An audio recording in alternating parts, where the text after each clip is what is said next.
Orissa train हादसे की प्रारंभिक जांच की रिपोर्ट साथियों आ गई है।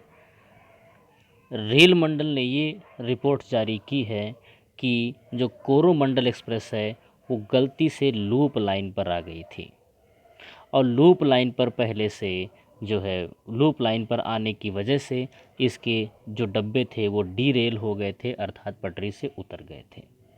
अब हम लोग समझते हैं कि ये लूप लाइन होती क्या है जिसकी वजह से इतना बड़ा हादसा हुआ और कोरोमंडल जो है वो लूप लाइन पर पहुंचने की बाद कैसे उसके जो है ट्रेन के कंपार्टमेंट्स डिरेल हो गए, पटरी से उतर गए और इतनी बड़ी संख्या में लोग ख़त्म हुए हैं और इतनी बड़ी संख्या में लोग जो है वो घायल हुए हैं। जानते हैं कि लूप लाइन होती क्या है। तो साथियों, किसी भी स्टेशन या प्लेटफॉर्म पर जितनी भी ट्रेनें आनी होती हैं तो उन ट्रेनों के लिए लाइन बनी होती है। मान लीजिए कोई छोटा सा अगर प्लेटफॉर्म है तो अप एक अप होगा और एक डाउन होगा। ये मान लेते हैं अप वाली है और ये मान लेते हैं डाउन वाली है, ठीक है। तो एक पे ट्रेन जा रही है और एक पे ट्रेन आ रही है। इस तरीके से लगातार उस स्टेशन से ट्रेनों का आवागमन होता रहता है। जो है ये अपनी ये सब बढ़ सकती हैं, लाइनें बढ़ सकती हैं। अब जानते हैं लूप लाइन क्या होती है। मान लेते हैं किसी का ट्रेन में कोई गड़बड़ी हो गई या ट्रेन को कुछ देर रुकना है स्टेशन पर, या जो है मालगाड़ी कोई आ गई है तो मालगाड़ी किसी स्टेशन पर काफ़ी देर देर तक खड़ी रहती हैं। कभी कोई एक्सप्रेस ट्रेन गुजरनी होती है तो मालगाड़ी को कुछ देर के लिए, आधे घंटे के लिए, 1 घंटे 2 घंटे के लिए वहाँ पे रोक दिया जाता है।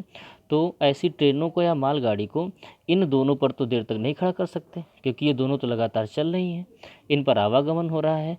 तो स्टेशन से थोड़ी दूर ऐसे इस तरीके से ये मेन लाइन चली गई, इस तरीके से इसके बीच में से ही ऐसे लाइन निकाल करके उसको जा कर के आगे जोड़ दिया जाता है, ठीक है। और इसी को हम लोग बोलते हैं लूप लाइन, ठीक है। तो आराम से इस पर ट्रेन ऐसे खड़ी रहती है, इस पर तो कोई आवागमन हो नहीं रहा है, इस पे आराम से ट्रेन खड़ी हुई है। जो भी ट्रेन आ रही है जा रही है वो अपने आने जाने पर, अप डाउन पर अपने उस पर लाइनों पे चल रही हैं। इसी को लूप लाइन बोलते हैं। ये लूप लाइन जो है 450 मीटर तक होती है, यानी काफ़ी बड़ी इसकी लेंथ होती है। उस पर जो भी गाड़ी खड़ी है आराम से खड़ी हो सकती है।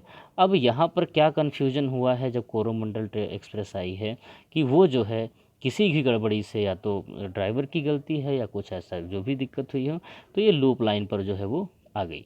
और लूप लाइन पर आने से, क्योंकि इसकी स्पीड तेज़ थी, लूप लाइन पर आने से लूप लाइन थोड़ी सी तिरछा होती है, तो यहाँ पर जो ट्रेन के डिब्बे हैं वो डिरेल हो गए और नीचे गिर गए। जैसे ही ये गिरे, इसके पीछे से दुरंतो एक्सप्रेस, यशवंत नगर हावड़ा एक्सप्रेस आ रही थी, वो इससे टकरा गई और एक भीषण भयानक हादसा घटित हो गया। तो ये जो प्रारंभिक जांच में मामला आया है वो लूप लाइन का मामला सामने आया हुआ है।